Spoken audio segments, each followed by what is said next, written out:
தமிழ்நாட்டில் இருக்கின்ற கேந்திரிய வித்யாலயா பள்ளிகளில் ஒரு மொழிப்பாடமாக கூட தமிழ் இல்லை. ஆனால் சமஸ்கிருதம் கட்டாய மொழிப்பாடமாக இருக்கிறது. மோடி அரசு என்ன சொன்னாங்க?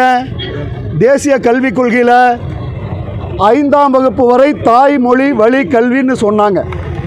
ஆனால் மத்திய அரசாங்கம் நேரடியாக நிர்வாகம் செய்யக்கூடிய கேந்திரிய வித்யாலயா பள்ளிகளில் தமிழ் இல்லை.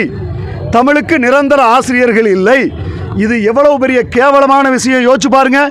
தமிழ்நாட்டில் தமிழ் படிக்காமலேயே ஒரு பள்ளிக்கூடத்தில் ஒருத்தர் படித்து பாஸ் பண்ணி போக முடியுதுன்னு சொன்னால் இது தமிழ்நாட்டுக்கு அவமானம்.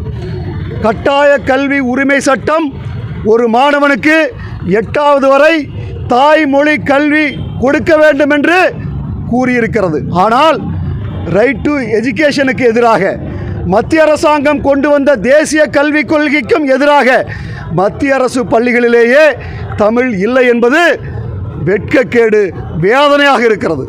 தமிழ்நாட்டில் அனைத்து பள்ளிகளிலும் உடனடியாக கேந்திரிய வித்யாலயா பள்ளிகளில் தமிழ் கட்டாய மொழிப்பாடமாக இருக்க வேண்டும் என்று மோடி அரசை, ஒன்றிய அரசை மறுமலர்ச்சி மக்கள் இயக்கம் இந்த போராட்டத்தின் மூலம் கேட்டுக்கொள்கின்றோம்.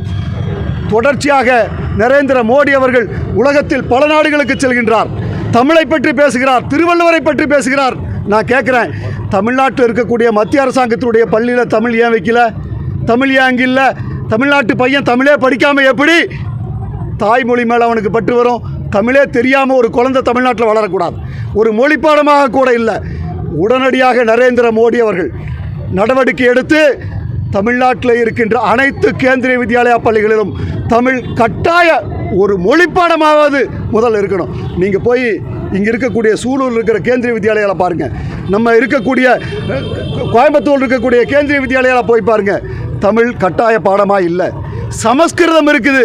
நான் கேட்குற சமஸ்கிருதம் எதுக்கு? அந்த சமஸ்கிருதத்தை பற்றி படித்து என்ன பண்ண போகிறான்? ஏன் சமஸ்கிருதம் சட்டாய மொழியாக வைக்கிற? ஆனால் சமஸ்கிருதம் எதுவுக்கும் உதவாத மொழி. இந்தியா முழுசும் 12,000 பேர் தான் சமஸ்கிருதம் பேசுகிறான். சமஸ்கிருதம் யாருக்கும் தாய்மொழி இல்லை.